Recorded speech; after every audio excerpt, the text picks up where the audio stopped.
Batek ki jane apa kuwi? Lemari komplit. Komplit ki komplit apa wi lho kok. Ada klambi, ada dress, celana, katok, hijab ya. Wah, enek hijabe barang wi. Ya iki to. Oh, alah mbok botak batek ki ada hijab ki to. Ada hijab.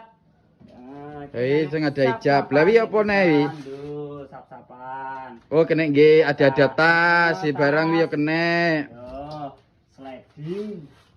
Weh, lunyune ram koyo ngono wi. Ada 4 sap ya toh. Terus dilengkapi fitur laci. Wah, mending to nggih ada. Ini ya wis sliding.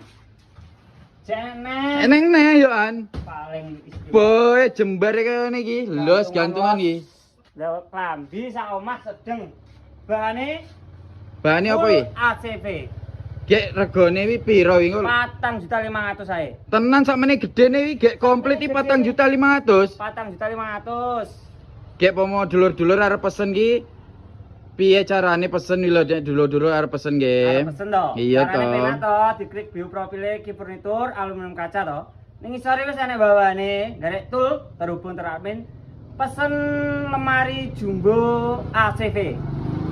Gek bayare to pomo omahe gek waduh kono ning Banyuwangi kono nambah ongkir apa ora? Banyuwangi tanpa ongkir, bayare di tempat atau bayar DPE apa? Tanpa DP. Tanpa Ngono DP, lho. bayare COD. Siap. 4.500.000. Lemari komplit.